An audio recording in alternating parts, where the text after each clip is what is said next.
Prions.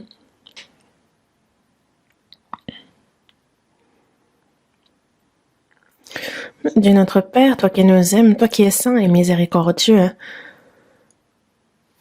Dieu, en cette fin des temps que tu as fixée, tu nous as sauvés et tu nous permets de vivre le reste de notre vie à te servir, à prêcher ton évangile et au sein de ton Église, à faire le service, à être obéissant. Merci pour cette grâce qui nous permet de vivre ainsi. Toutes les églises en Corée et toutes les nombreuses églises dans le monde entier rencontrent de grandes difficultés, mais malgré cela, elles se confient en toi, elles t'obéissent et tu permets ainsi à ton évangile d'être prêché.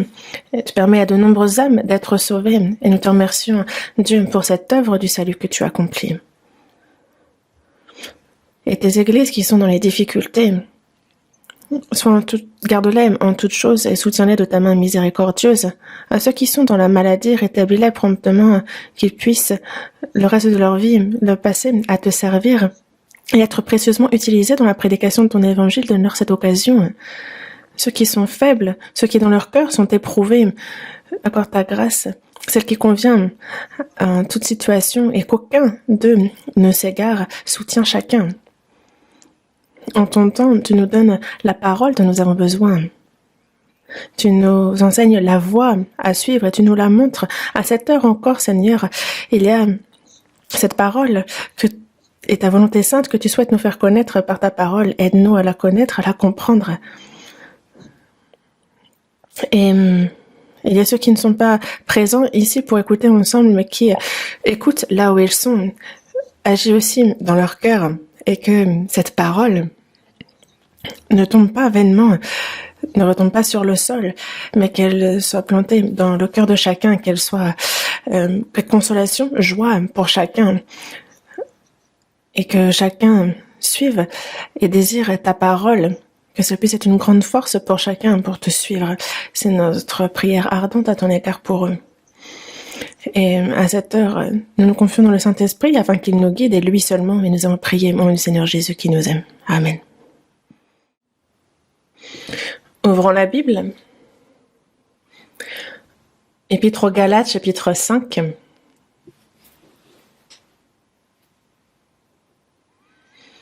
Galates, chapitre 5.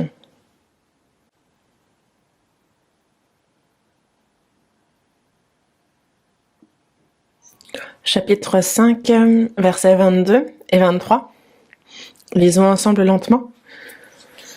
Mais le fruit de l'esprit, c'est l'amour, la joie, la paix, la patience, la bonté, la bénignité, la fidélité, la douceur, la tempérance. La loi n'est pas contre ces choses. Jusqu'ici,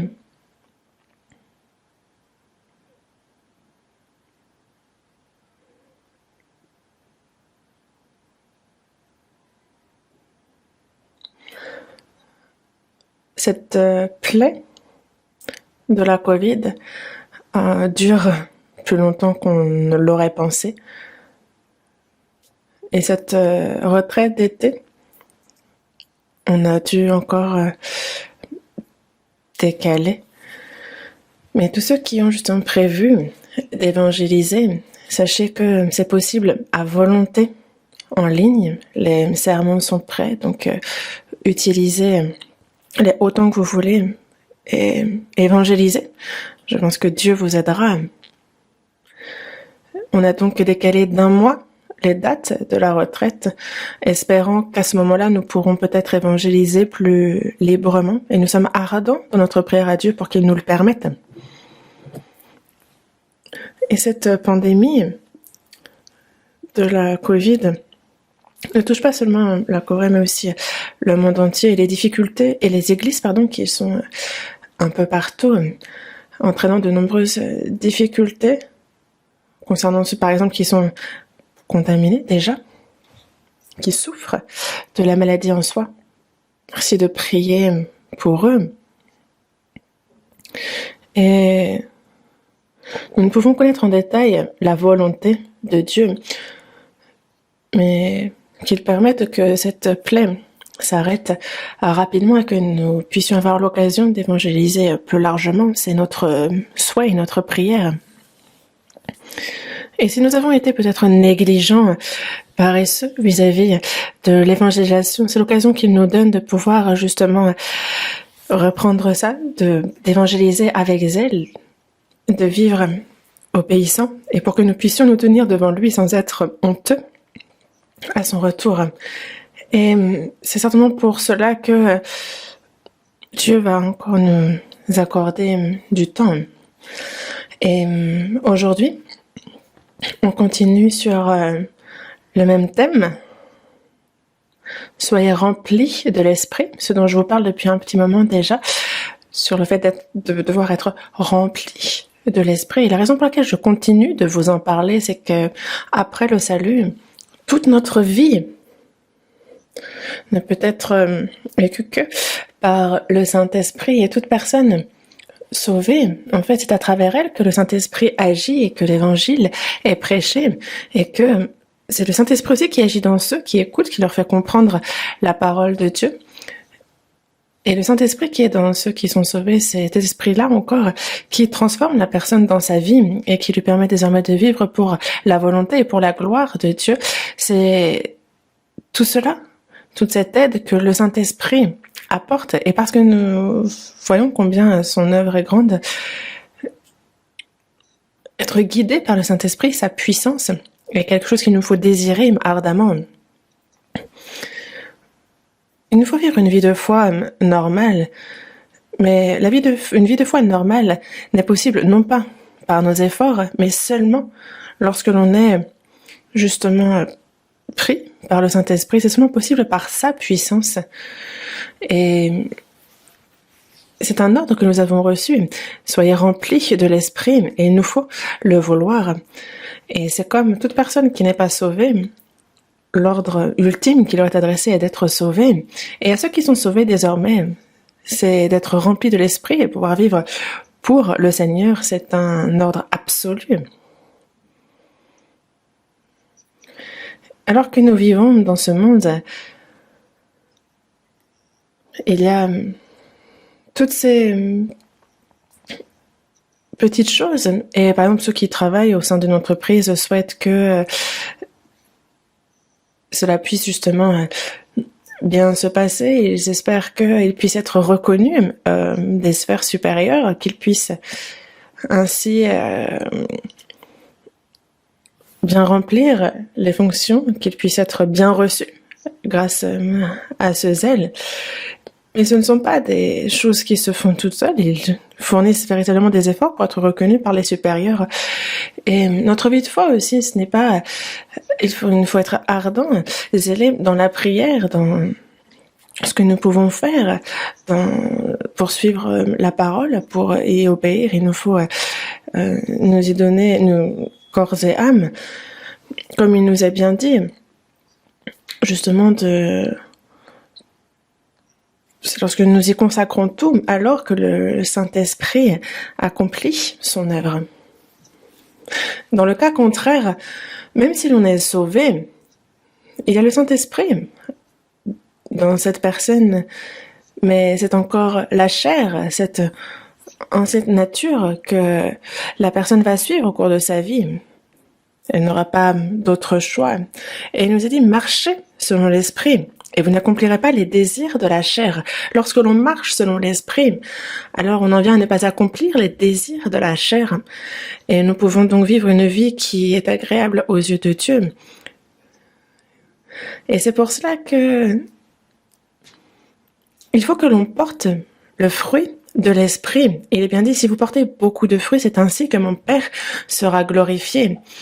Et ce fruit aussi, c'est les fruits de l'Esprit, donc dans le sens où aussi les changements que nous avons dans notre cœur, dans notre vie, que les autres aussi, le salut d'autres âmes est également un fruit. Mais désormais, il nous faut être remplis de l'Esprit pour porter le fruit de l'Esprit. C'est comme un arbre qui va grandir. Et une fois qu'il aura atteint un certain stade, qu'il aura grandi normalement, alors il en viendra à porter du fruit. On lui donne de l'eau, on lui donne du purin, on prend grand soin de lui pour qu'il grandisse comme il faut. Et il portera finalement des fruits. Et c'est comme ça aussi pour l'esprit. Lorsque ce n'est pas tout d'un coup on porte des fruits, mais c'est que il y a des choses qu'il nous faut faire pour justement porter du fruit de l'esprit. Je vous en parlais la semaine dernière, mais je n'ai pas pu tout vous dire. Et donc, ce que nous allons voir, c'est justement donc le fruit de l'esprit. C'est comme un pommier qui doit porter des pommes, un poirier doit porter des poires. Ça nous paraît évident. Et par exemple, tous vont certes porter du fruit, mais des fois, le fruit va ne pas croître pleinement et il va pourrir sur place, ou alors il va tomber. Mais il y a des fruits mûrs. La Bible nous parle d'un tel, ou par exemple les prémices ou les premiers fruits des églises d'Asie. Ce sont des termes utilisés. Mais vous savez bien que c'est une fois mûr que l'on cueille les fruits. Et il en va de même, nous aussi. Lorsqu'il y a des fruits qui glorifient Dieu, en fait, c'est ce qu'il veut nous voir. Et nous aussi, il faut le désirer et ne pas se contenter, se satisfaire du salut que nous avons reçu et de faire des allers-retours à l'église. Non pas ces formalités, ce n'est pas ça. La vie du chrétien. La vie du chrétien n'est pas une chose simple. Il faut ardemment prier, il faut aussi se sacrifier, il faut se donner, suivre, marcher dans les pas du Seigneur et donc souffrir aussi. Donc, quand on s'efforce de suivre la Bible, on rencontre toutes sortes de difficultés. Et il faut renoncer à soi-même. Et il y a ces chrétiens qui, eux, sont plutôt dans l'oisiveté. Et on dira de ces chrétiens qu'ils sont de méchants serviteurs. Ils ont été paresseux. C'est un péché que d'être dans l'oisiveté, que d'être paresseux. Et donc aux yeux de Dieu, c'est d'être un serviteur paresseux.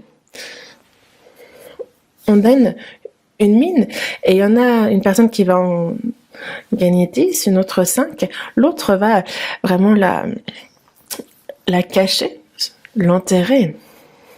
Alors on peut vraiment dire que c'est un mauvais, un méchant serviteur. Et une fois sauvé, si on ne porte pas de fruits pour la glorification de Dieu, alors c'est vraiment une très mauvaise chose. La grâce de Dieu, il ne faut pas la recevoir en vain. La fois dernière, donc on continue à voir sur soyez remplis de l'esprit, et nous avions vu aussi justement ce fruit qu'est l'amour. Et justement, quand on a l'amour, alors tout s'accomplit. Pourquoi est-ce que Dieu est amour, n'est-ce pas? Et parce que Dieu est amour, c'est d'ailleurs pour ça que nous avons reçu le salut, par cet amour. S'il ne nous avait pas aimés, comment est-ce que nous aurions pu recevoir le salut? L'amour de Dieu est parfait, il est saint, il est inconditionnel, il est absolu, éternel. Parfait. C'est de cet amour-là qu'il nous a aimés. Et c'est au sein de cet amour que nous avons reçu le salut. C'est à cause du grand amour dont il nous a aimés, nous qui étions morts par nos offenses, il nous a rendus à la vie avec Christ. Et ensuite, on a le Saint-Esprit qui justement verse en nous son amour. C'est cet esprit qui est justement rempli notre amour, notre cœur, d'amour, notre vie, et qui ainsi, à travers cela, la transforme. Pour être rempli de l'esprit, il y a beaucoup à faire. Mais j'y reviendrai la prochaine fois. Et aujourd'hui, j'aimerais continuer sur l'amour. Et c'est ce dont j'aimerais plutôt vous parler. Dans la Bible, un verset peut-être le plus surprenant est celui qui dit dans 1er épître de Jean, chapitre 4, verset 15, que Dieu est amour, parce qu'il dit « Nous avons connu l'amour que Dieu a pour nous et nous y avons cru ». Quand on, justement, croire en sa grâce et croire en son amour et croire en Jésus, c'est croire en l'amour de Dieu qui a été manifesté à travers lui, à travers Jésus. Et justement, en fait, Dieu est amour. Et justement, Dieu est amour. Et celui qui demeure dans l'amour demeure en Dieu. Et Dieu demeure en lui. Nous sommes pris par cet amour, n'est-ce pas? Il Et c'est comme, par exemple,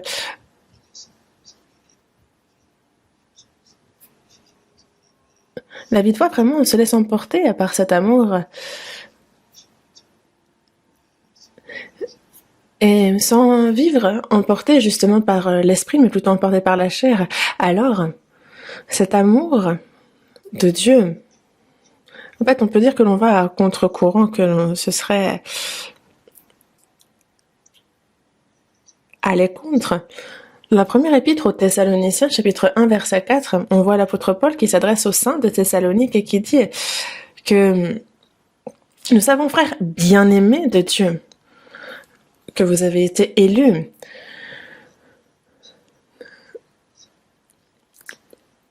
Justement, en fait, il y a cet évangile que l'on vous a prêché, cet évangile qui n'a pas été prêché seulement en parole, mais justement, il a été prêché avec puissance, avec l'Esprit Saint, avec une pleine persuasion.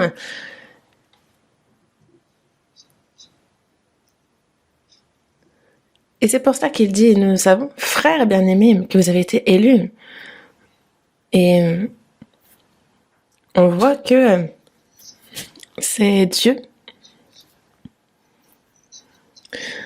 Et on voit que nous grandissons dans son amour et que nous portons du fruit en grandissant dans son amour. Mais si on a reçu l'amour de Dieu, alors c'est cet amour qui agit à travers nous. On aime les frères et sœurs et il nous fait porter des fruits pour la gloire de Dieu. Et cet amour-là, nous qui l'avons reçu, en fait, de porter des fruits, c'est le résultat d'avoir reçu cet amour. Et évidemment que l'amour de Dieu est différent de l'amour des hommes. C'est un amour saint, absolu, inconditionnel, parfait, éternel. Et c'est cet amour-là qu'il a versé en nous. Une personne qui n'est pas née de nouveau, c'est un amour qu'elle ne peut pas connaître. C'est fondamentalement différent, l'amour humain, mais l'amour de Dieu.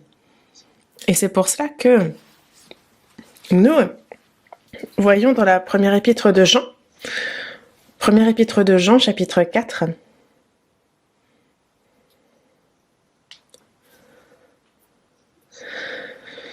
première épître de Jean, chapitre 4, verset 10. À partir du verset 10 jusqu'au verset 13. Et cet amour consiste non point en ce que nous avons aimé Dieu, mais en ce qu'il nous a aimés et a envoyé son Fils comme victime expiatoire pour nos péchés. Bien-aimés, si Dieu nous a ainsi aimés, nous devons aussi nous aimer les uns les autres. Personne n'a jamais vu Dieu. Si nous nous aimons les uns les autres, Dieu demeure en nous, et son amour est parfait en nous. Nous connaissons que nous demeurons en lui, et qu'il demeure en nous, en ce qu'il nous a donné de son esprit.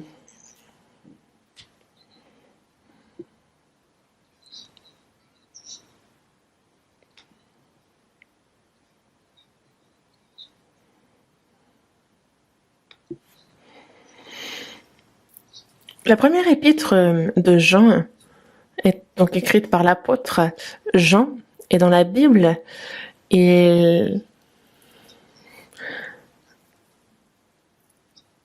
donc exprime à plusieurs reprises qu'il est le bien-aimé du Seigneur. L'apôtre Jean, beaucoup ont compris la grâce, mais l'apôtre Jean, on peut savoir qu'il a compris davantage par rapport aux autres sur l'amour du Seigneur. Dans l'Évangile selon Jean, il est écrit afin que l'on comprenne l'amour de Dieu pour le salut et pour ceux qui sont sauvés. Désormais, on voit dans les épîtres de Jean il nous invite à demeurer dans l'amour de Dieu, aimer Dieu. Et parce qu'on a aimé Dieu, on aime et qu'on l'aime, on aime les frères et sœurs. Les chrétiens vivent une vie qui pratique cet amour. Et donc,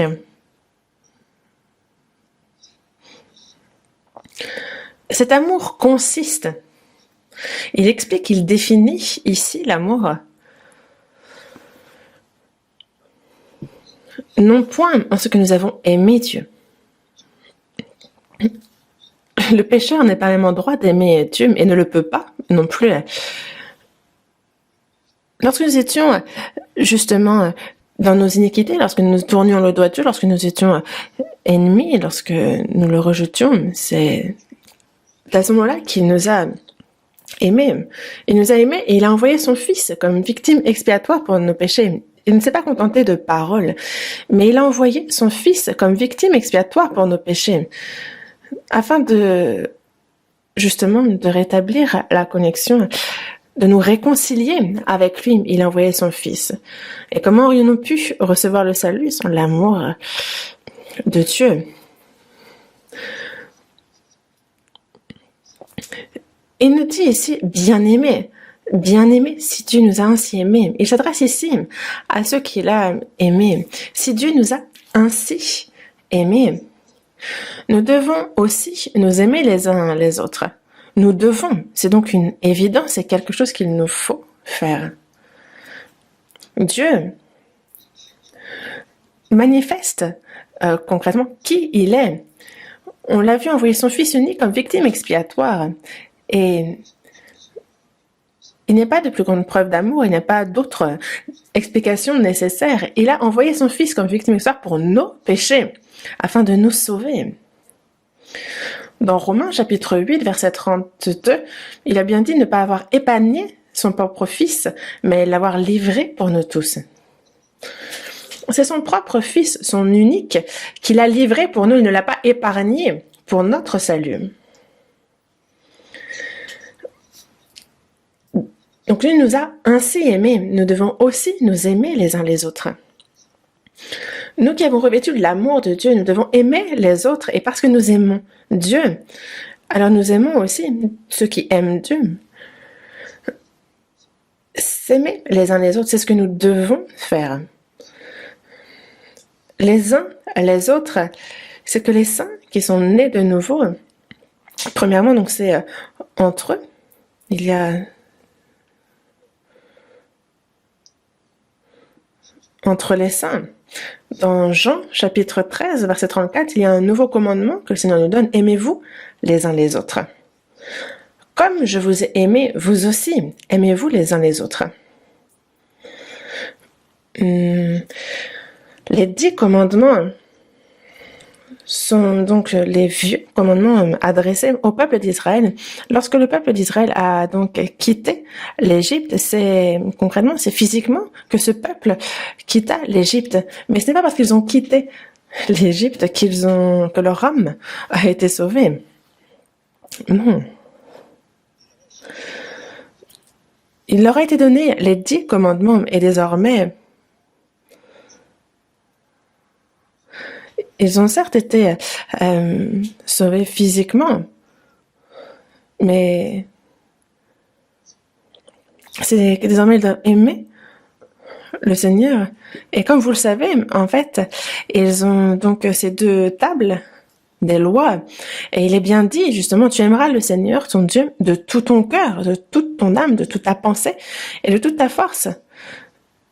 Et donc, les 10 commandements aussi parle de cet amour. Tu aimeras le Seigneur, ton Dieu, de tout ton cœur, de toute ton âme, de toute ta pensée et de toute ta force. Et tu aimeras ton prochain comme toi-même.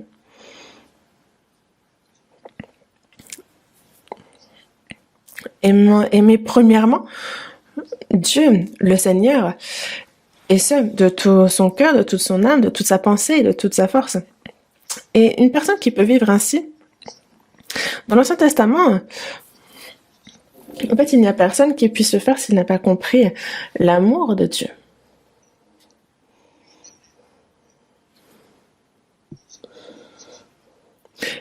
Et donc, tu aimeras ton prochain comme toi-même. Sans avoir connu l'amour de Dieu, c'est aussi un commandement que l'on ne peut pas observer. Le peuple d'Israël, dès que l'occasion se présentait, dès qu'il était dans la difficulté, il tombait dans l'idolâtrie ou alors il se plaignait à Dieu, désobéissait. Et donc, évidemment qu'ils n'aimaient pas leur prochain, mais en plus, ils s'utilisaient, ils se manipulaient, ils se trompaient les uns les autres. Pourquoi? Parce qu'ils n'avaient pas encore en eux l'amour de Dieu. Jésus, durant 3 ans et demi, a été accompagné de ses disciples. Et ses disciples ont vu tant de miracles, de prodiges, mais dans leur cœur, ils n'avaient pas encore compris l'amour du Seigneur. Pierre a certes dit, bon, quand il me faudrait mourir avec toi, je ne te renierai pas. Mais le Seigneur a bien dit, tu ne pourras pas mourir pour moi, donc je ne serai pas mort pour toi. Et on voit bien justement en fait que c'est une personne qui reçoit l'amour de Dieu qui peut ensuite aimer. Mais Jésus n'était pas encore mort sur la croix, son amour n'avait pas encore été manifesté. Et donc c'est seulement par la bouche que justement Pierre avait dit une telle chose, alors que lorsque Jésus fut livré réellement, il fuit. Il disait, je ne te renierai pas, et finalement, c'est à 3 reprises qu'il a renié le Seigneur. Et en plus, leurs regards se sont croisés, mais en tout cas en eux, ne s'était pas encore accompli l'amour de Dieu. Si Jésus n'est pas ressuscité, alors ils n'ont pas su pourquoi il était mort. Ils n'ont pas su réellement qui il était. Et ils ne peuvent pas comprendre l'amour de Dieu non plus. Et c'est pour ça que Jésus, ressuscité, s'est montré de nouveau. Il est apparu à ses disciples après, disant désormais, vous qui m'avez vu mort et ressuscité, alors vous avez véritablement compris l'amour de Christ. Et c'est pour ça qu'il dit à Pierre, Simon, fils de Jonas, m'aimes-tu plus que ne m'aime ceci? Lui qui avait dit, même si tous devaient te renier, moi je ne te renierai pas. Mais désormais, en fait, Pierre aussi a connu cet amour. Il a compris aussi, réalisé son péché. Il a compris, donc, il avait péché en le reniant, entre autres. Et il a compris aussi, et la certitude de son salut par la mort et la résurrection de Jésus. Et donc, parce que l'amour de Dieu s'est réellement accompli dans leur cœur lorsqu'ils ont vu la mort et la résurrection de Jésus. Et il sait toutes choses. Oui, Seigneur, tu sais que je t'aime, parce qu'il sait que Dieu sait toutes choses. On ne peut rien cacher, on ne peut pas tromper Dieu.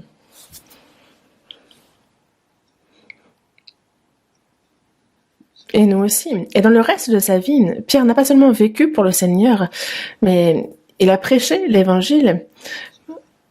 Il a été crucifié à l'envers à Rome, alors qu'il prêchait l'évangile. Mais on voit que quelqu'un qui a connu l'amour de Dieu, c'est comme ça qu'il vit. Mais ce n'est pas seulement l'apôtre Pierre ou l'apôtre Paul.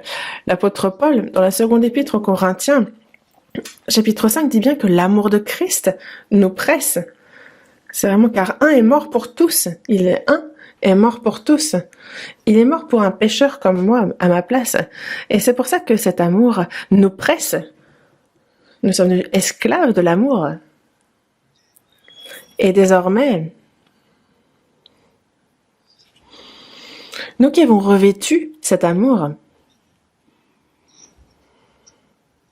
non seulement nous allons aimer de tout notre cœur, de toute notre pensée, de toute notre force, de tout notre cœur le Seigneur, mais pas seulement.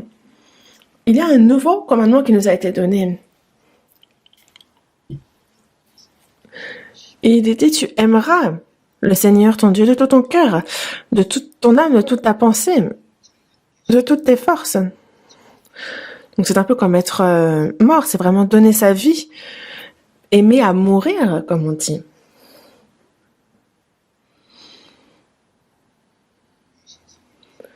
Et dans ce monde, plus que toute autre chose, ce que le Seigneur nous dit, c'est de nous aimer les uns les autres, de l'aimer. Pourquoi? Parce qu'il a donné l'amour, son amour. Imaginez que vous confiez quelque chose le matin. Vous avez confié une grosse somme d'argent, 1 million, et vous lui dites, je reviens la chercher ce soir, mais qu'il ne vous rende que 50 000. Vous allez dire, pourquoi tu ne me rends que 50 000? Et il va vous dire, parce que je l'ai gardé, donc c'est les frais pour l'avoir gardé. Vous allez dire, vous allez dire merci. Non. Si vous avez confié 1 million, il faut que vous récupériez 1 million, n'est-ce pas? Si on a compris à quel point justement Dieu nous a aimés et combien il nous a aimés, alors il faut que nous-mêmes en retour nous l'aimions de tout notre corps, de toute notre âme, de toute notre pensée, de tout notre esprit. Est-ce que c'est quelque chose de particulier, d'extraordinaire que l'on demande? Non. Parce qu'on aura beau l'aimer à fond, on ne pourra pas l'aimer autant que lui-même nous a aimés. On n'en arrive même pas. Faudrait... Non, ça n'est pas équivalent. Mais il faut aller jusqu'à donner notre vie, aimer à mourir, et c'est le Seigneur qui a été pour nous un exemple en amour. Nous sommes ses imitateurs. Il nous dit bien, aimez-vous les uns autres comme moi-même, je vous ai aimé. Et on voit bien, parce que le Père, justement, il n'a pas épargné son Fils, mais il l'a livré, lui en qui il avait mis toute son affection, et il a ainsi manifesté son amour réellement, concrètement. Et il dit, je vous ai aimé. Et donc, aimez-vous les uns les autres comme je vous ai aimé, et vous aussi aimez-vous les uns les autres. On aura pour répéter ce verset, en fait, on ne le redirait pas assez, car c'est au-delà de l'entendement, c'est même difficile à exprimer. L'amour de Dieu, justement, lorsqu'il est versé, il nous presse, il nous prend, et c'est lui qui nous conduit jusque dans le royaume des cieux. En fait, ça me rappelle un poème que j'ai entendu il y a longtemps. L'amour de Dieu, c'est comme une source. Il coule sur terre et j'y ai goûté. Il déborde plus loin que les mers et on en boit éternellement. Quand on ira dans le royaume des cieux, on vivra dans cet amour de Dieu éternel. L'amour de l'homme, on aura beau dire je t'aime, c'est incertain et c'est un amour court qui prend fin très rapidement, alors que l'amour de Dieu n'a pas de fin, c'est éternel, c'est un amour infini, éternel, quelque chose que l'on ne retrouve pas chez l'homme.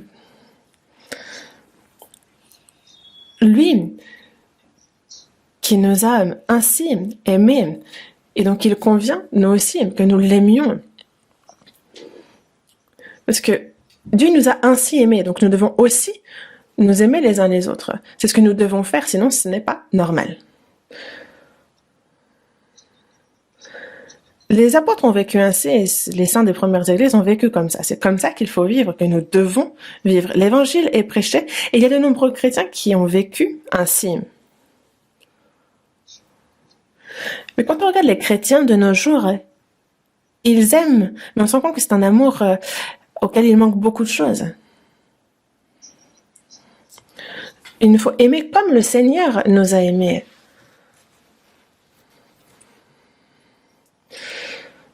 Et certains se trouvent vraiment beaucoup d'excuses pour ne pas aimer à cette hauteur-là. Mais personne n'a jamais vu Dieu. Et si nous nous aimons, les uns les autres, Dieu demeure en nous et son amour est parfait en nous. Nul,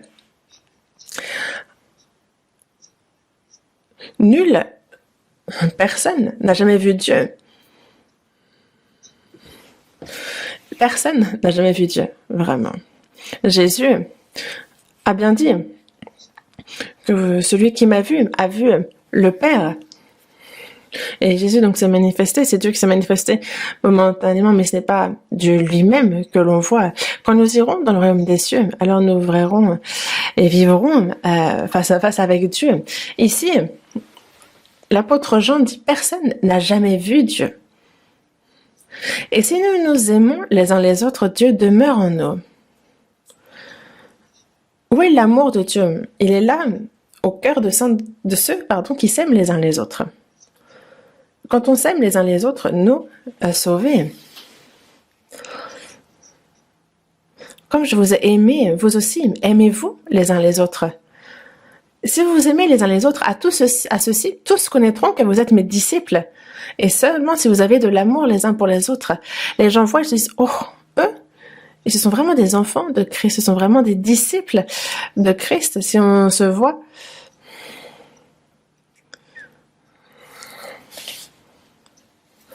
Mais c'est vrai que Nous qui sommes sauvés, comment peut-on voir si nous sommes bien disciples de Dieu ou pas? On le regarde en constatant si oui ou non nous aimons les uns les autres. Nous qui sommes disciples de Christ, nous pouvons le savoir. Nous pouvons le vérifier à travers est-ce qu'on s'aime les uns les autres. Examinez-vous vous-même pour savoir si vous êtes dans la foi. Éprouvez-vous vous-même. L'amour que nous avons aussi, est-ce que réellement, ça dépend comment elle se manifeste à travers moi aussi, par exemple, j'aime les frères, j'aime les sœurs. Et c'est à cela que l'on peut vérifier, connaître que nous sommes disciples. Et non pas disciples de Christ seulement en parole.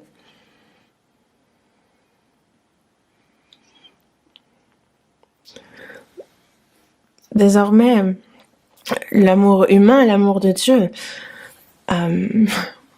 sont beaucoup minimisés. L'homme va aimer puis ensuite haïr. Mais ce n'est pas du tout comme ça, en fait, qu'il nous faut être. C'est à travers, justement, si on s'aime les uns les autres, que l'on peut examiner si nous sommes bien, justement, disciples de Christ. Et où est Dieu, il dit bien que, justement, il demeure en nous. Car si nous aimons les uns les autres, Dieu demeure en nous. Parce que là où 2 ou 3 sont assemblés en mon nom, je suis au milieu d'eux. Et justement, en fait, le corps, vraiment l'Église, commence là, William, de sauver. Et c'est au sein de cette assemblée, de cette Église, que le Dieu accomplit son œuvre. Dieu demeure en nous et son amour est parfait en nous. L'amour de Dieu n'est pas un amour seulement en parole. Ce n'est pas seulement ainsi.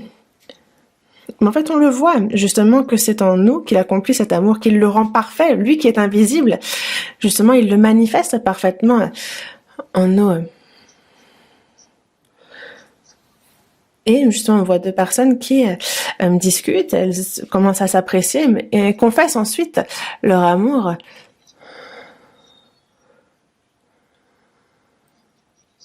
Mais ce sont des amours sentimentaux, c'est charnel, c'est parfois momentané aussi. Mais lorsque l'on traverse le meilleur comme le pire, lorsque l'on vit ensemble, en fait, on dit justement que c'est de l'amour vache, au sens c'est haine et amour. Ce n'est plus justement comme en début de relation quelque chose de sentimental, d'émotionnel, mais ça mûrit et ça devient plus mature et ça dépasse désormais ce stade-là. Quand on regarde des jeunes s'embrasser, on se dit ouais. Mais ils peuvent très bien se séparer peu de temps après. Ce n'est pas à travers ça qu'on peut savoir à quel point ils s'aiment. Mais lorsque, au contraire, ce sont des dizaines d'années passées ensemble à traverser monts et marées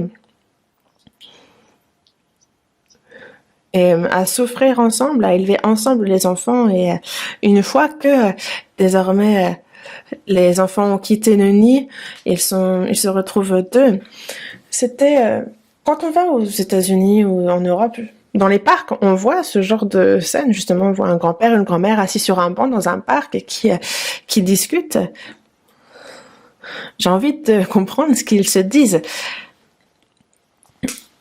Et on voit donc ce grand-père, cette grand-mère, les cheveux blancs qui marchent main dans la main. Vraiment cet amour sain, un amour vraiment personnel, mature. Et non plus ça, il a vraiment l'air sain, cet amour-là, jusqu'à la mort. Et dans notre vie aussi, il faut que cet amour pour le Seigneur mûrisse, qu'il grandisse. Car vraiment, son amour est parfait en nous. Donc petit à petit, l'amour de Dieu, justement, mûrit. Il atteint la maturité en nous, afin qu'il soit parfait. Et nous savons que le Saint-Esprit est justement en nous pour cette raison-là, dans ce but-là.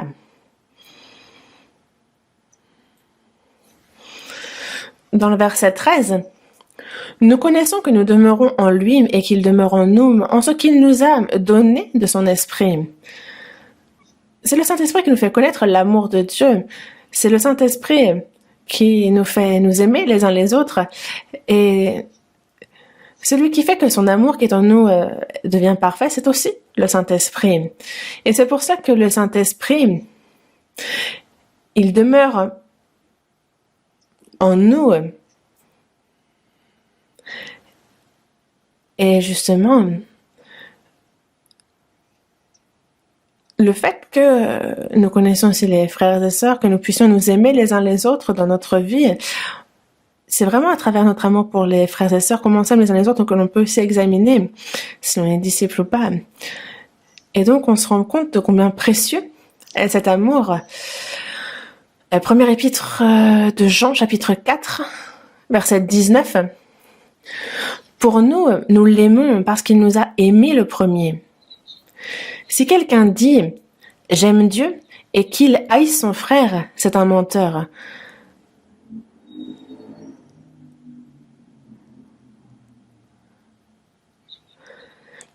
Car celui qui n'aime pas son frère et son frère qu'il voit, comment peut-il aimer Dieu qu'il ne voit pas? Et nous avons de lui ce commandement, que celui qui aime Dieu aime aussi son frère.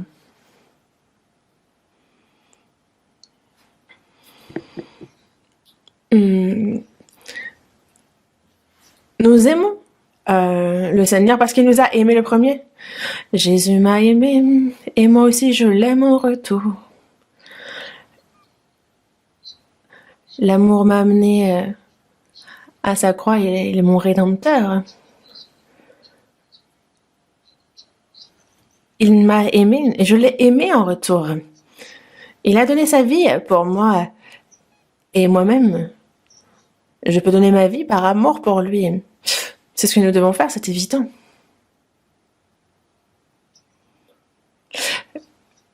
Le Seigneur n'a pas seulement pardonné nos péchés, il ne nous a pas simplement rachetés, mais il nous demande aussi, il souhaite aussi être aimé de nous, il souhaite recevoir notre amour.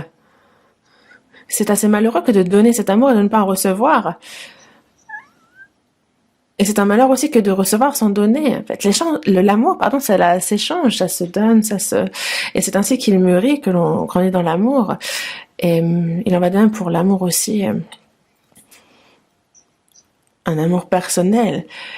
Et pour nous, nous l'aimons parce qu'il nous a aimés le premier.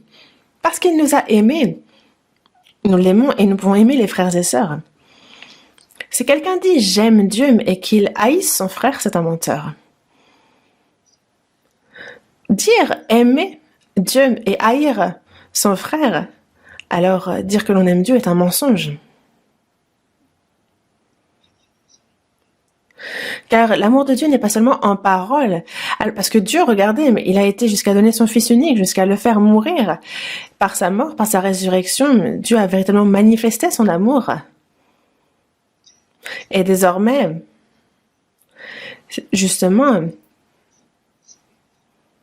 il y a cet amour que nous avons reçu, mais il faut désormais que lui aussi s'écoule de nous et qu'il soit manifesté.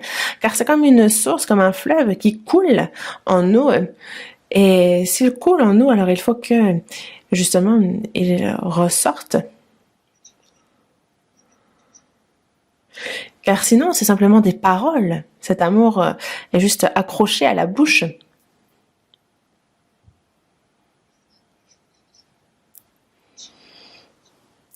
Donc si quelqu'un dit « j'aime Dieu » et qu'il haït son frère, c'est un menteur, car celui qui n'aime pas son frère qu'il voit, comment peut-il aimer Dieu qu'il ne voit pas? Car tout ce que vous avez fait au plus petit d'entre eux, c'est à moi que vous l'avez fait. Et donc, lorsqu'on est un frère, on est Jésus lui-même. Il y a les frères et sœurs que l'on voit, et les aimer, c'est aimer le Dieu qui est invisible.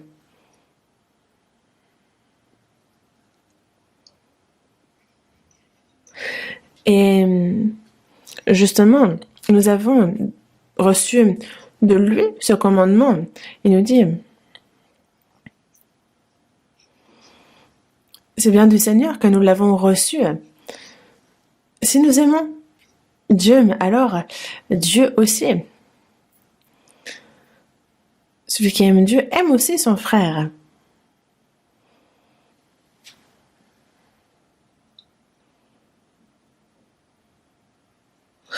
Premier épître de Jean, chapitre 5, verset 1.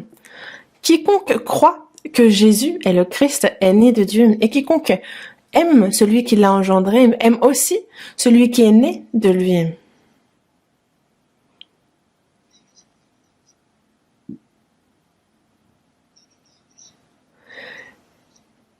Lorsque l'on aime nos parents qui nous ont mis au monde, on peut avoir des grands frères, des grandes sœurs, des petits frères ou des petites sœurs, évidemment.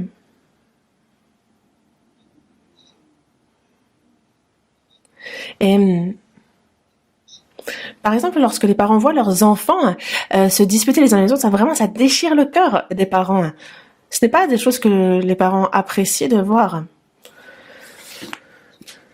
Quand on voit les enfants se disputer les uns avec les autres, ou alors qu'ils devraient s'aimer, se prendre soin les uns des autres, et ce sont des choses qui satisfont les parents vraiment. Ils sentent que ça porte du fruit que d'avoir éduqué ses enfants. Et donc, cet amour que Dieu nous a manifesté, et en nous, cet amour doit couler et aller jusqu'à l'extérieur, d'abord vis-à-vis des frères et sœurs sauvés. Aimez-vous les uns les autres, et vis-à-vis de ceux qui ne sont pas sauvés. Ce n'est pas s'aimer les uns les autres, c'est un amour à sens unique, un peu de la haine qu'on a pour eux. Premier épître de Jean, chapitre 3, verset 14, juste avant. Premier épître de Jean, chapitre 3, verset 14.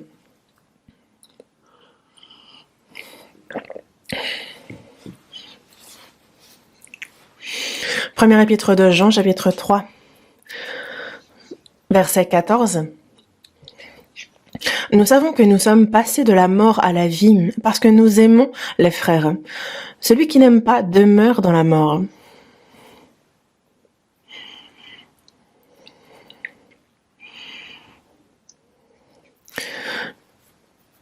Nous savons que nous sommes passés de la mort à la vie parce que nous aimons les frères. Nous sommes passés de la mort à la vie, et c'est par la foi, en la grâce de Dieu. Nous sommes donc passés de la mort à la vie.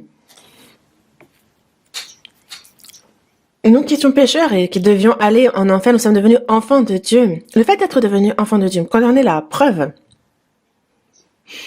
d'aimer les frères.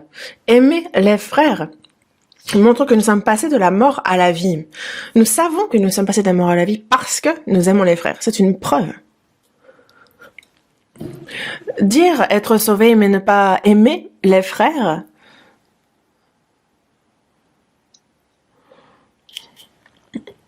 c'est un peu difficile pour moi de dire où c'était, mais je suis allée à l'étranger et des personnes sauvées s'étaient réunies, mais je regardais et tout c'était égoïste, égocentrique, vraiment individualiste. Et je me demandais, mais comment est-ce possible? Alors qu'il faut il faut unir les forces dans la prédication de l'évangile, il faut, à cet moment, il fallait faire aussi la dîme, il fallait vraiment, on a incité à unir les forces pour la prédication de l'évangile, et personne n'a tilté. Et je me suis dit, mais je doutais même du salut. Il y a un frère aurait pu mourir à côté qu'il n'aurait pas bronché. Donc toi tu manges jusqu'à toi, moi je mange jusqu'à moi. C'était un peu chacun pour soi. Et ça a continué plusieurs années comme ça. Et j'y suis allée pourtant 2 fois par an. Et le temps a passé. Et Ils ont l'air d'avoir compris ce qui n'allait pas. Et j'ai vu le changement petit à petit. Et vraiment, ils sont revenus à la normale, enfin, dans le sens où ils ont grandi dans la foi. Et même si ce n'est pas le cas de tout le monde, la grande majorité a grandi dans la foi. Ils pressent l'évangile, on voit l'œuvre du salut s'accomplir. C'est pas seulement, je parle de l'étranger, mais ça s'applique aussi en Corée. Des fois, quand vous réunissez des enfants entre eux, ils vont se disputer pour un jouet, ils vont se griffer, se battre, se frapper, pleurer, ça va être le grand bazar. Dans ce monde aussi, ce sont pour des choses minimes que les gens se disputent, se battent, ils essaient de ne rien perdre. Quand quelqu'un n'écoute pas, alors ils vont se battre. Et ça, en fait, qu'est-ce que c'est? C'est loin d'être l'amour de Dieu, n'est-ce pas?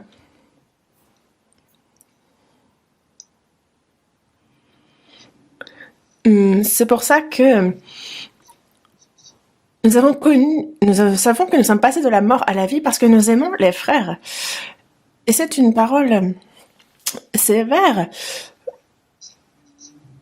au sens où si vraiment tu es passé de la mort à la vie, si vraiment tu as été déplacé, si tu es devenu enfant de Dieu, quelle en est la preuve? L'amour. Aimes-tu vraiment les frères et sœurs? À quel point?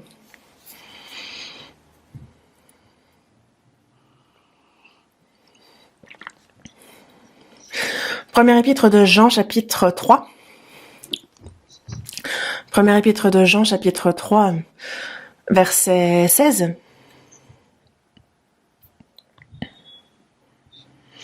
Verset 16, lisons ensemble. Nous avons connu l'amour en ce qu'il a donné sa vie pour nous. Nous aussi, nous devons donner notre vie pour les frères.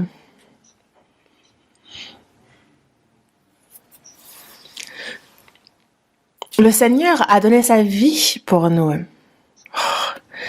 Il a donné sa vie pour nous. Jésus a donné sa vie pour nous, mais il n'y a pas de plus grand amour que de donner sa vie pour ses amis. Vous êtes mes amis si vous faites ce que je vous commande. Lorsque nous étions pécheurs, il nous a dit être notre ami, et il n'y a pas de plus grand amour que de donner sa vie pour ses amis. Il n'y a pas de plus grand amour que celui-ci. Lorsqu'on a compris cet amour, alors on marche selon la parole du Seigneur, on l'aime.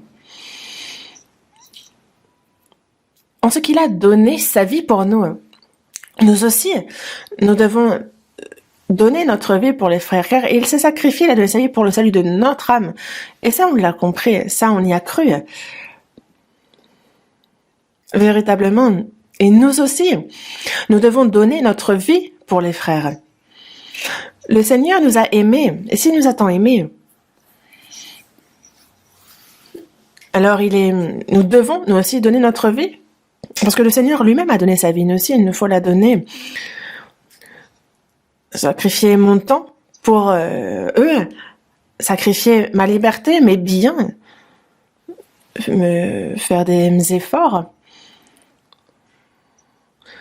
Mais est-ce que vous êtes radin de ces choses-là aussi? Est-ce qu'en étant radin de ça, vous pensez pouvoir donner votre vie pour les frères? Dès qu'il y a un petit couac, alors on voit les visages qui se renfrognent et certains vont aller jusqu'à lever le poing entre frères et sœurs. Chacun ne pense qu'à son propre intérêt, qu'à ses propres affaires.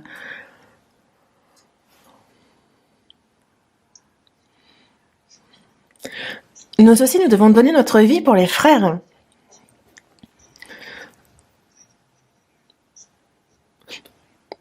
Vous êtes aussi, nous devons, c'est devoir donner notre vie pour les frères, comme le Seigneur a donné sa vie pour nous. On le doit, et quand on dit devoir, c'est que c'est quelque chose qui doit se faire, c'est quelque chose de normal, il n'y a rien de particulier ou d'extraordinaire à ça. C'est tout à fait normal, et c'est plutôt anormal que de ne pas le faire. Et quand vous examinez, éclairez votre foi à la lumière de ce verset, qu'en est-il vraiment? Verset 17. Si quelqu'un possède les biens du monde et que, voyant son frère dans le besoin, il lui ferme ses entrailles, comment l'amour de Dieu demeure-t-il en lui? Petits enfants, n'aimons pas en parole et avec la langue, mais en action et avec vérité. Par là, nous connaîtrons que nous sommes de la vérité et nous rassurerons nos cœurs devant lui.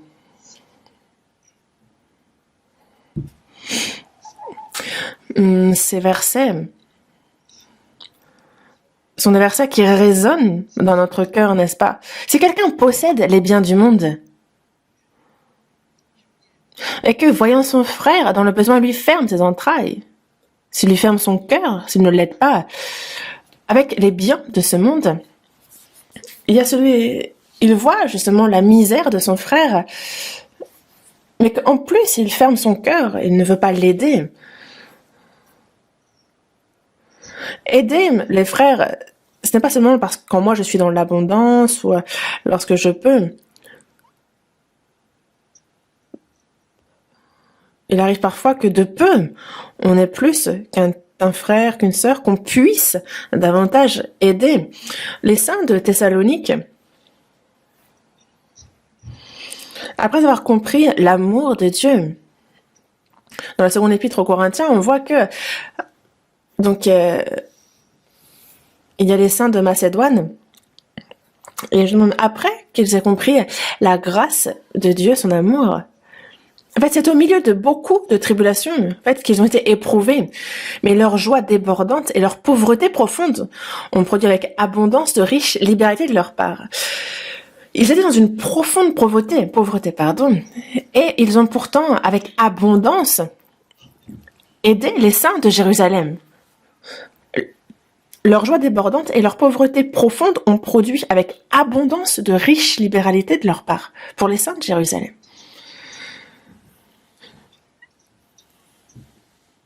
Ils ont pris peu pour eux, mais c'est pour le Seigneur qu'ils ont donné tout aux autres.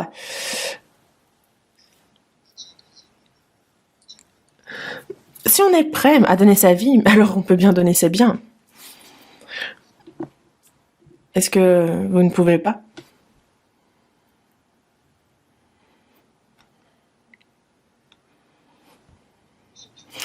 Dans les Proverbes, chapitre 17, verset 17, il est dit que l'ami aime en tout temps. Et dans le malheur, il se montre un frère. Justement, dans le malheur, qui aide? C'est un frère, n'est-ce pas? Parfois, à la maison aussi, parfois c'est la famille. Imaginons que, donc il y a un frère, une sœur qui a été hospitalisée et une famille souffre de ça. On a envie d'aider cette famille, n'est-ce pas? Mais de nos jours, c'est tellement devenu égoïste qu'il y a justement ceux qui tournent le dos à leurs parents, à leurs amis, et ça, c'est quelqu'un vraiment qui a abandonné toute humanité. C'est pas un humain, mais les chrétiens sauvés ont reçu l'amour du Seigneur, l'amour de Dieu. Et lorsque l'on voit le frère dans le besoin, justement, des fois, par exemple, il est bien dit dans la première épître aux Corinthiens qu'il y a un membre qui souffre, mais alors tous les membres souffrent avec lui. Et lorsqu'il y a un membre qui est honoré, tous les membres se réjouissent avec lui. Dans Romains chapitre 12 aussi, il est bien dit de se réjouir avec ceux qui se réjouissent et de pleurer avec ceux qui pleurent. On dit que lorsque l'autre réussit, ça nous crève le cœur. On a pas mal d'expressions en Corée qui justement montrent un peu la rancœur qu'on peut avoir lorsque l'autre réussit, par exemple lorsque le voisin réussit. Mais en réalité, lorsque dans la difficulté, plutôt que de pleurer avec les pleurets, on dit qu'il est plus difficile de se réjouir quand l'autre se réjouit que de pleurer quand la personne pleure. L'ami aime en tout temps. Par exemple, se réjouir avec ceux qui se réjouissent, c'est plus difficile que de pleurer avec ceux qui pleurent.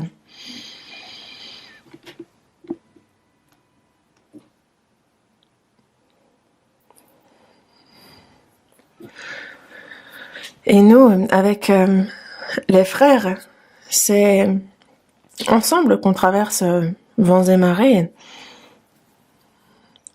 Et cette fois-ci, avec la pandémie de la Covid,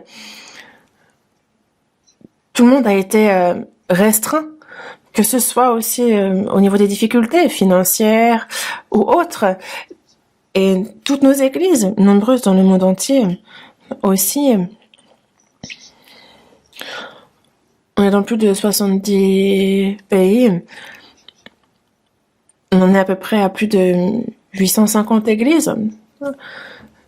Mais la majorité se situe dans des pays pauvres.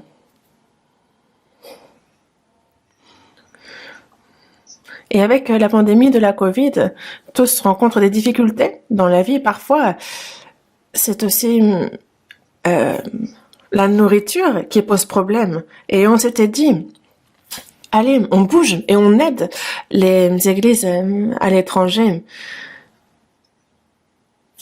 Et ce n'a pas été une obligation. On ne pousse personne à donner. C'est quelque chose qui doit être volontaire. Mais n'avez-vous pas donné bien plus qu'on ne l'a imaginé? Et donc c'est à 4 reprises qu'on a pu justement soutenir par les dons au moins 4 régions. Et eux-mêmes ne savent pas trop placer la Corée sur la carte. Et nous aussi, si on devait placer ce pays-là sur la carte, on aurait des difficultés. Mais on ne sait pas même encore où ils vivent, on ne les a jamais vus. Mais quand on pense que ce sont des frères, des sœurs, et quand je vois justement ce don que vous avez fait sans les avoir jamais vus, je me dis, vraiment, ça me touche. Et en même temps, je me dis vraiment, c'est ça. Les frères et sœurs, c'est un même corps, un même sang. Et avant toute chose, on a vraiment grandement rendu grâce, on a été vraiment reconnaissants. Et vous ne vous rendez pas compte à quel point eux-mêmes ont été aussi touchés, toutes les larmes qu'ils ont versées. Dans le temps, lorsqu'il y avait la famine à Jérusalem, il y a les églises étrangères qui se sont concertées et qui ont aidé l'église de Jérusalem à travers ces difficultés. Et donc ils ont envoyé des offrandes, alors que l'église de Jérusalem, ce sont des juifs, mais dans toutes les autres églises, ils sont tous païens, et les juifs et les païens se méprisent les uns les autres. Les juifs méprisent les païens, et les païens en retour haïssent les juifs. Mais nous sommes frères et sœurs, nous sommes un seul et même corps. Et j'ai l'impression qu'afin qu'on puisse le vérifier, c'est Dieu qui nous fait traverser ce genre de moments vis-à-vis de frères et sœurs que l'on n'a jamais vus. On entend de leurs nouvelles se disant que telle et telle église a vraiment rassemblé telle et telle chose, ils se sont vraiment donnés volontairement pour soutenir les autres. Et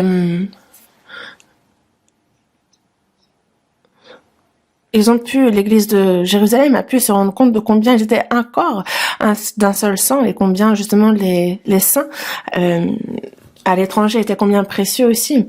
Et dans la première épître aux Corinthiens, chapitre 12, il dit, vous êtes le corps de Christ, vous êtes ses membres, chacun pour sa part.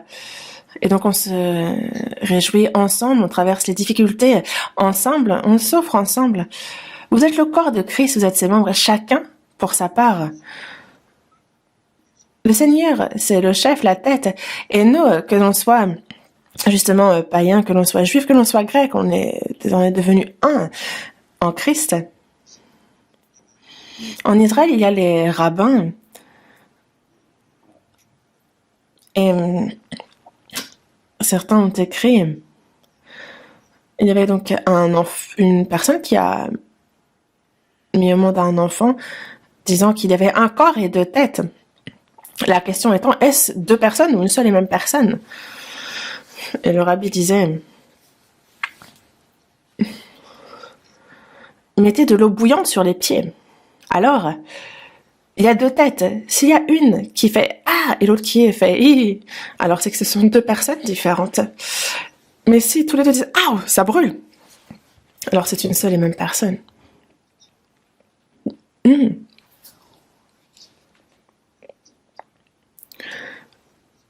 Se réjouir avec ceux qui se réjouissent, pleurer avec ceux qui pleurent, traverser les vents et marées ensemble. Et c'est à travers justement ces épreuves-là que l'on voit, si on est bien un seul et même corps, et c'est une expérience qu'on a pu faire à travers la pandémie aussi. Et c'est quelque chose qu'il faut qui non pas ne s'arrête, mais continue au contraire. Et c'est pour cela que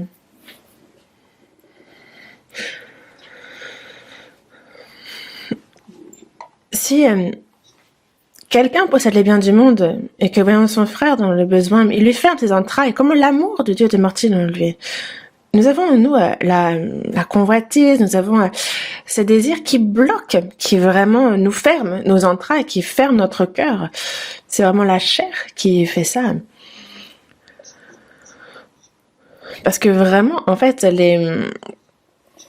la chair a des désirs contraires à ceux de l'esprit, et l'esprit en a de contraires à ceux de la chair. Ceux qui sont à Jésus-Christ, ils ont crucifié la chair et les passions et ses désirs. Et donc, si on veut vraiment vivre selon l'esprit, il faut qu'on se rende compte encore aujourd'hui, la chair est ressortie, donc il faut de nouveau crucifier cette chair. Et parce qu'il y a la chair qui ne cesse de faire obstacle. C'est un peu comme quand on tire à la corde. En fait, on ne peut pas perdre. On ne doit que gagner. Marchez selon l'esprit et vous n'accomplirez pas les désirs de la chair. Et si nous vivons par l'esprit, marchons aussi selon l'esprit.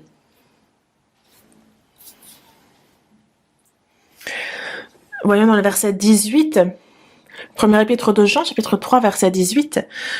Petits enfants, n'aimons pas en parole et avec la langue, mais en action et avec vérité. Tout le monde peut aimer en parole, n'est-ce pas? Qui ne pourrait pas? Il y a ceux qui parlent si bien, mais les actions... Et quand je vois de telles personnes, je me dis, en fait, on se dit, c'est un bon orateur, mais on ne va pas lui faire confiance, n'est-ce pas? Vous allez vous dire,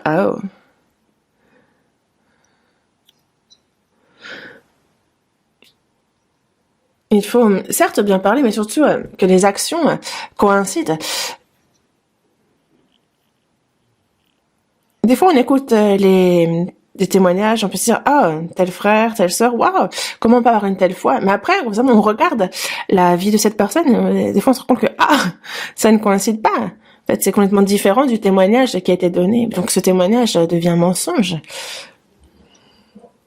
Et on se dit, une fois j'étais dans une église, il y avait une sœur qui témoignait si bien, vraiment. Elle faisait le service dans l'église, elle faisait ceci et cela. Et vraiment, on écoute son témoignage, on est surpris, on dit elle est extraordinaire. Mais je ne sais plus pour quelle raison. En fait, elle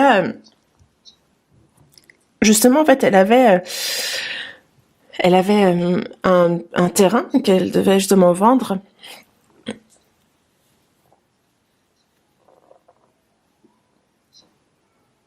Et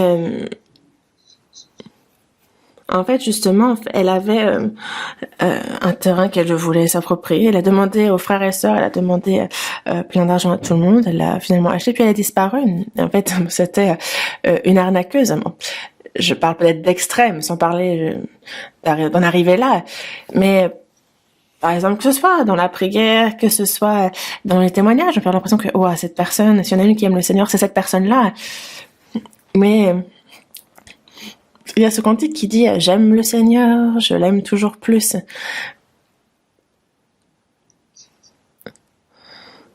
Et en fait, toutes mes ambitions pour ce monde ont déjà disparu. Donc il faut faire stop. C'est très bien, par exemple, de chanter, mais à quel moment? Genre, vivez en accord avec les paroles. Certes, vous avez vos ambitions du monde, vous avez vraiment laissé de côté, comme le dit les paroles de cantique. Certains vraiment mentent très bien. Mais ne pensez-vous que l'on puisse tromper Dieu? N'aimons pas en parole et avec la langue, mais en action et avec vérité. En action et avec vérité, c'est un amour en action qui est le véritable amour. Dans la première épître de Pierre, chapitre 1, verset 22, il est dit « Ayant purifié vos âmes en obéissant à la vérité pour avoir un amour fraternel sincère, aimez-vous ardemment les uns les autres de tout votre cœur. »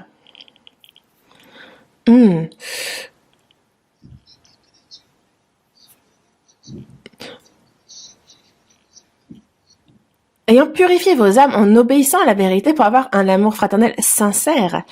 Dans Romains chapitre 12 aussi, on nous dit que la charité soit sans hypocrisie. Ayez le mal en horreur et attachez-vous fortement au bien. Un amour égoïste est un amour avec hypocrisie. Celui qui calcule les bénéfices qu'il pourra tirer en aimant telle ou telle personne. Ça, c'est l'amour humain. Les hommes entre eux se disent je t'aime et finalement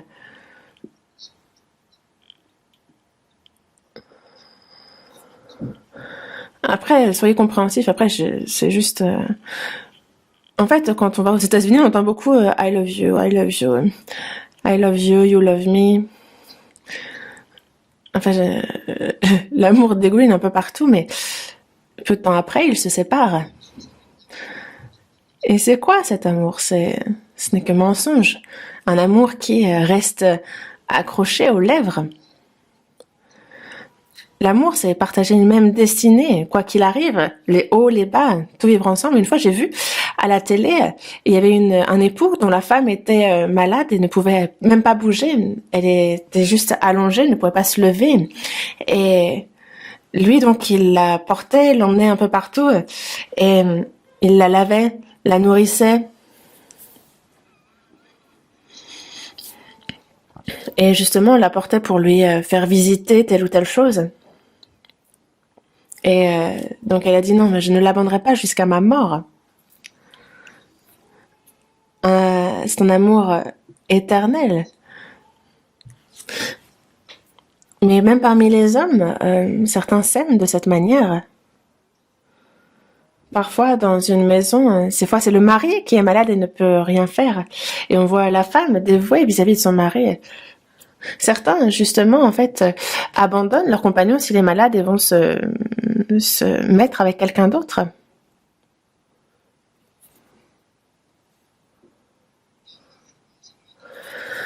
N'aimons pas, justement, n'aimons pas seulement en parole et avec la langue, mais en action et avec vérité. Juste en parole, avec la langue, ce n'est pas avec vérité. Ce n'est pas un véritable amour. Et donc, c'est un amour sans hypocrisie, un amour véritable, un amour... C'est cet amour-là du Seigneur qu'il nous faut avoir. Par là, nous connaîtrons que nous sommes de la vérité et nous rassurerons nos cœurs devant lui. Quand c'est en action et en vérité que l'on s'aime, alors nous connaîtrons que nous sommes de la vérité, que nous demeurons en Dieu, que nous sommes dans la vérité. C'est là la preuve, en fait. Et on a besoin de cette preuve-là, de savoir, de connaître que nous sommes dans la vérité, de pouvoir l'examiner et le vérifier. Examinez-vous pour voir si vous êtes dans la foi. Et donc, il nous faut voir aussi si nous sommes dans la vérité, selon comment est ma vie.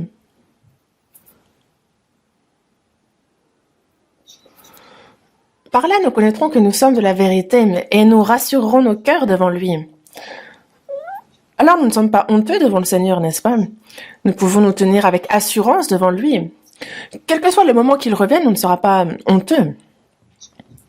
Mais sans ça, alors devant le Seigneur, on ne peut pas être rassuré, ferme.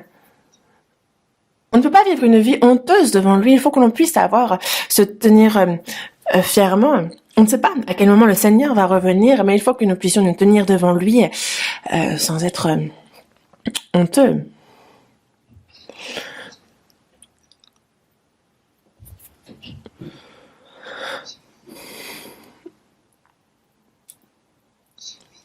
Là où il y a la vie, il y a l'amour, et là où il y a l'amour, il y a la vie aussi. En fait, l'amour, c'est la vie en soi. Là où il n'y a pas l'amour, il n'y a que la mort.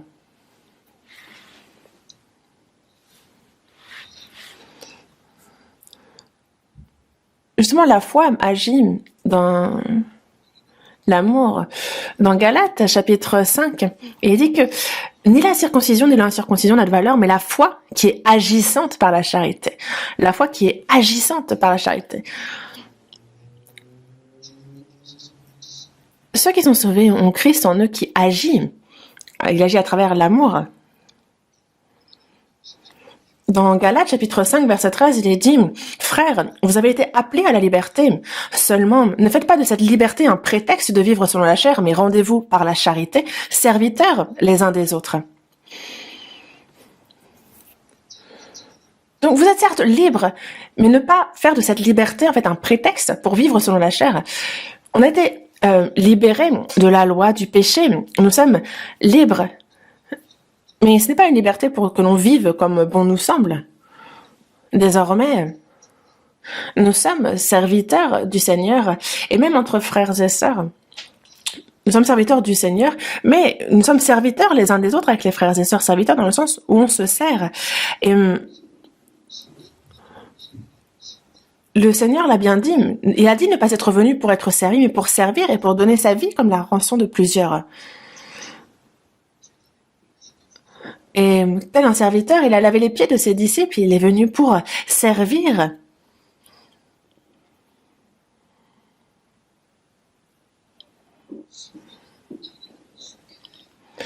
Et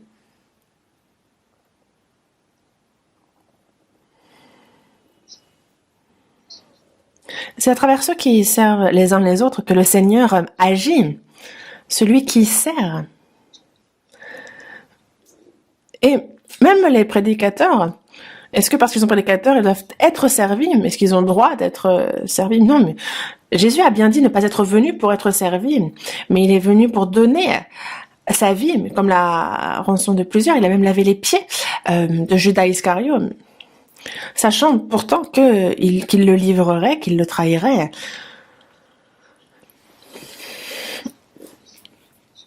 Et donc l'apôtre Paul, lui,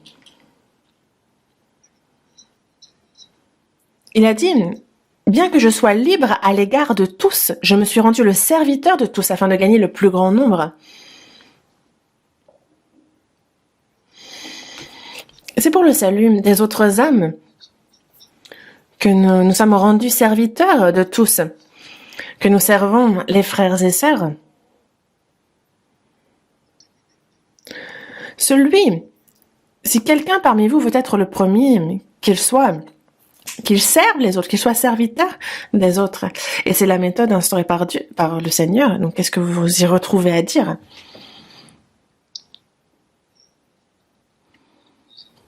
Et donc,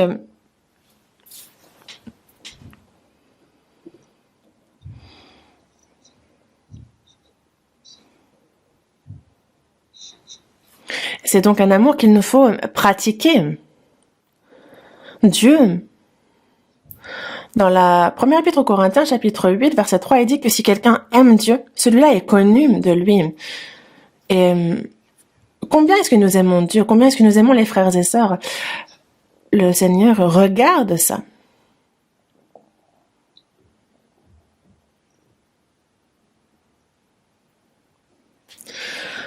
Simon, fils de Jonas, aimes-tu ceci plus que moi? Et il nous dirait aussi à nous, et toi, machin, il appelle chacun d'entre nous et nous dit, m'aimes-tu plus que tous ceux-ci? Et vous, qu'allez-vous répondre? S'il vous demande, est-ce que tu m'aimes plus que ton père, ta mère, tes fils, tes filles? Il est bien dit que celui qui aime son père, sa mère plus que lui n'est pas digne de lui. Est-ce qu'il y a quelque chose que l'on peut aimer plus que le Seigneur? Aimer nos parents, aimer les frères, je parle en termes de frères charnels, aimer nos enfants, certes, c'est quelque chose qu'il nous faut faire, mais nous ne pouvons pas les aimer plus que le Seigneur. Abraham, comme il l'a fait, si jamais on nous demande d'offrir nos enfants, il faut pouvoir le faire. Est-ce que vous seriez là en train de dire « Ah non, pas ça, ça par contre non ». Il faut que l'on aime le Seigneur par-dessus tout. Pourquoi? En fait, Nous, quelles que soient les tribulations, les souffrances, les épreuves,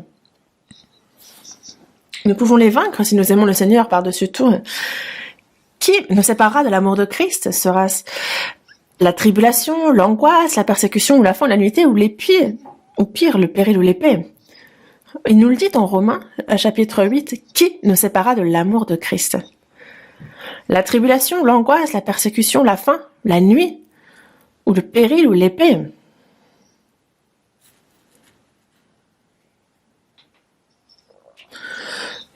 Est-ce que ce sera la faim? Est-ce que ce sera l'épée? Est-ce que nous couper la tête fait que l'on sera séparé de l'amour de Christ? Dans la première épître de Jean, chapitre 2, versets 15 et 16, il nous est dit de ne pas aimer le monde ni les choses qui sont dans le monde. Parce que si quelqu'un aime le monde, alors l'amour du Père n'est point en lui. Car tout ce qui est dans le monde, la convoitise de la chair, la convoitise des yeux, l'orgueil de la vie, ne vient pas du Père, mais vient du monde. Et toutes ces choses-là passent. Les chrétiens vivent dans ce monde, mais ils ne peuvent pas aimer ce qui est de ce monde. Parce que celui qui voudra devenir ami du monde sera ennemi de Dieu. Et c'est exactement ce qu'a fait Judas Iscario. Ne savez-vous pas que justement l'amour du monde, c'est inimitié contre Dieu? Imaginez une femme qui aime un autre homme que son mari. Ça, c'est de l'adultère. En vivant dans ce monde, si on aime l'argent, si on aime les choses de ce monde, alors c'est vers là que notre cœur va. Et ceux qui aiment plus le divertissement, les plaisirs, les choses de ce monde, imaginez un chrétien qui soit vraiment qui court après l'argent. Non, en tant que chrétien, ce n'est pas possible. Non, il faut que ce soit toute notre pensée, tout notre être, tout notre cœur, toute notre âme que nous consacrions à aimer le Seigneur. Et notre chair, elle, c'est le Dieu qui s'en charge. Il nous dit, il nous faut croire en ce que, de ce côté-là, c'est Dieu qui s'en charge. Parce que Dieu tient ses promesses. Mais c'est parce que nous n'avons pas foi en ça que ça ne se passe pas. Et si on est sauvé par la foi, il faut vivre aussi par la foi. C'est pour ça que dans Galates, chapitre 2, verset 20, il dit « Si je vis maintenant dans la chair, je vis dans la foi au Fils de Dieu, qui m'a aimé et qui s'est livré lui-même pour moi. » Et donc, je vis dans la chair, certes, mais je vis dans la foi au Fils de Dieu. Et lui, il m'a aimé, il s'est livré lui-même pour moi. Il s'est livré pour moi. Et donc, désormais, je vis pour lui. Donc, il peut bien vouloir me laisser en vie, me tuer. Lui, en fait, je vis pour lui. Parce que, pourquoi est-ce qu'il m'a aimé? Il s'est livré pour moi. Et vraiment, si on est tiré par cet amour de l'unique, du Fils unique vers nous, il n'y a rien qui nous soit impossible. Si on est porté par cet amour. Dans Éphésiens, chapitre 5, il dit « Devenez donc les imitateurs de Dieu, comme des enfants bien-aimés. » Et donc, marcher dans la charité à l'exemple de Christ qui nous a aimés, qui s'est livré lui-même à Dieu pour nous, comme une offrande et un sacrifice de bonne odeur. Il y a donc cet amour, et c'est au cœur de cet amour que nous devons vivre le reste de notre vie. Et c'est pour cela que il y a le fruit de l'esprit, comme on nous en parle dans la première épître aux Corinthiens, chapitre 12, verset 31. Vous connaissez ce verset, n'est-ce pas? Il y a beaucoup de dons, mais il y a, justement, on nous invite à aspirer aux dons les meilleurs. Et ensuite, on nous parle, c'est le chapitre sur la charité, l'amour. Quand je parlerai les langues des hommes et des anges, si je n'ai pas la charité, je suis un airain qui résonne ou une cymbale qui retentit. Et quand j'aurai le don de prophétie, la science de tous les mystères et toute la connaissance, quand j'aurai même toute la foi jusqu'en transporter les montagnes, si j'ai pas la charité, je suis rien. Même quand je distribuerai tous mes biens pour la nourriture des pauvres, quand je livrerai à mon corps pour être brûlé, si ce n'est pas charité, ça ne sert de rien. C'est la charité qui donne de la valeur à tout. Et donc, le plus grand des fruits est la charité, l'amour. Et l'apôtre Jean a vécu le plus longtemps parmi les disciples. Et que dit-il? Il dit, aimez-vous les uns les autres. C'est son dernier message. Quand on le voit dans ses épîtres, là où il n'y a pas l'amour, on peut tout faire. On peut justement livrer son corps pour être livré. En fait, ce sont des choses qui peuvent être faites sans la charité. Mais nous, il faut que ce soit poussé par la charité, par l'amour du Seigneur, que l'on fasse toutes choses, que l'on aime les frères et sœurs, qu'on aime le Seigneur, qu'on aille jusqu'à mourir s'il le faut pour les frères, pour le Seigneur, poussé par son amour. Et ça, c'est le résultat quand on a compris l'amour de Dieu. C'est le fruit qu'on porte quand justement on a compris l'amour de Dieu. Prions. Dieu notre Père, toi qui es miséricordieux, tu nous as aimés d'un si grand amour et tu nous as redonné vie en Jésus-Christ. Tu nous as fait passer de la mort à la vie. Tu nous as fait naître, devenir tes enfants et tu nous as donné l'espérance glorieuse de pouvoir entrer dans ton royaume éternel. Nous te remercions pour cette grande grâce surprenante. Désormais, c'est par ta puissance, par ta parole que tu nous soutiens et que le reste de notre vie ne soit plus vécu pour les choses vaines de ce monde, que notre cœur ne soit plus détourné pour ces choses, que nous ne vivions plus pour nous-mêmes, mais seulement pour ta gloire et pour ta volonté, que seulement ce soit attaché à ton amour, que nous donnions tout notre cœur, tout notre être, toute notre pensée à aimer d'un amour sincère les frères et sœurs comme toi. Tu nous as aimés. Accorde-nous ce cœur pour que le reste de notre vie sur cette terre puisse être vécu pour ta gloire, pour que nous puissions porter de beaux fruits de ton amour. Nous avons prié en le Seigneur Jésus. Amen.